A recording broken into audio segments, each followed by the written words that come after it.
as soon as one artillery round blasts toward Bakhmut. The crew rushes to prepare for another. Ukrainian officials report gains around the town that since last year has been the epicenter of the war.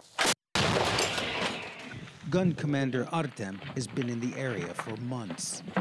The task of taking down coordinates and barking orders, now routine. He says he's now half deaf from the blasts.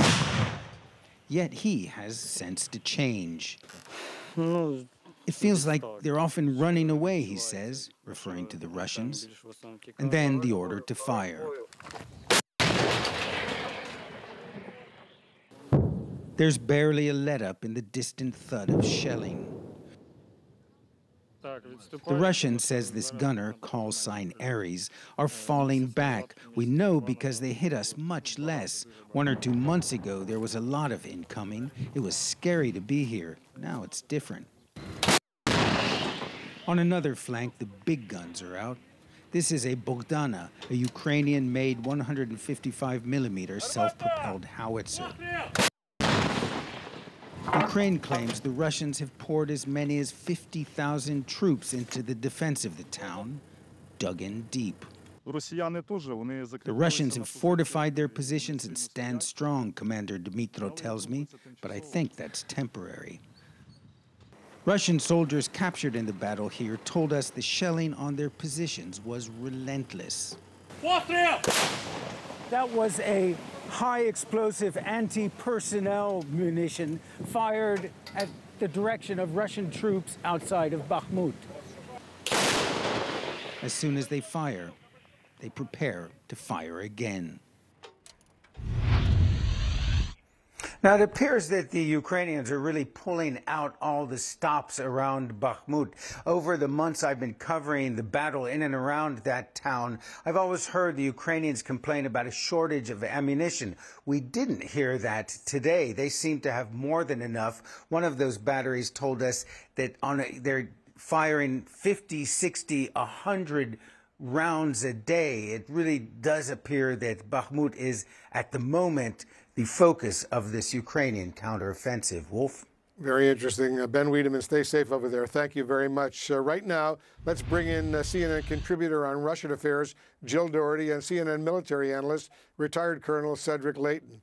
Colonel Leighton, now that Ukraine will be receiving these U.S.-made cluster bombs, how will they leverage those weapons in their counteroffensive right now while limiting serious collateral damage? You can see in this video of a Russian attack on Kharkiv, the bombs don't always detonate immediately. Yeah, that's going to be a big challenge for them, Wolf. But the basic premise behind the Ukrainian effort to get cluster munitions is that they will use them against the trenches that the Russians have drawn up all throughout the eastern front as well as the southern front. So if they do that, and if they limit the target area of those cluster munitions, they might be able to limit the civilian exposure to them once this war is over.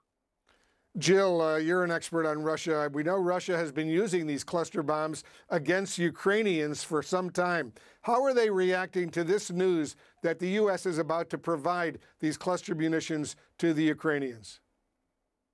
You know, Wolf, I've been looking at several stories in the Russian media, and every single one immediately jumps on the admission by the Biden administration that these weapons are, you know, dangerous for civilians, or at least they can be. And then also, I think significantly, they're saying, hey, look, the United States and Ukraine never signed the international conventions about these weapons, ignoring the fact and not including the fact that Russia hasn't either. And then again, noting that the Ukrainians are using these weapons, this ammunition in Ukraine right now, leaving out the fact that Russia is. So what they're doing is, it's obviously part of the propaganda approach and just trying to take advantage of it and make the United States look very bad for making that decision. And Jill, let me follow up. The U.S. says the NATO members who will be meeting next week at the summit in Lithuania will not admit Ukraine to the alliance, at least not yet.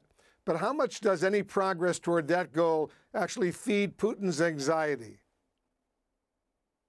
Well, he obviously does not want any expansion of NATO whatsoever. But I think what the Russians are trying to do is exploit any division among the allies or between the allies. So this issue of, should Sweden join?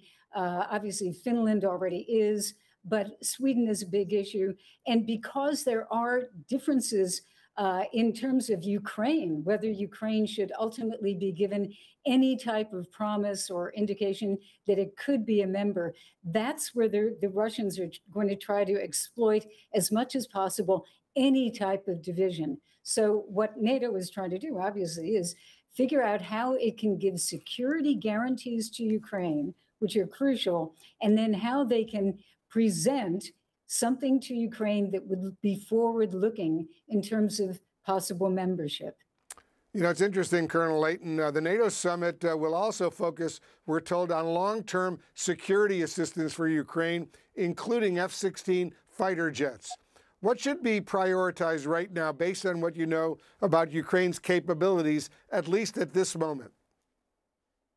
Well, I think, Wolf, one of the key things is what in military speak is called interoperability, and that is the idea that Ukrainian weapon systems should be able to talk to NATO weapon systems. So anything that can be made to work together in a technical sense and in a doctrinal sense, that is exactly what the NATO meeting should actually result in. And if they can do that with F-16s, will allow a great deal of interoperability between the Ukrainian Air Force and NATO Air Forces. That would be one good step in that direction. And also long-range weapons that could be interoperable between those areas. That would be another plus for the Ukrainians.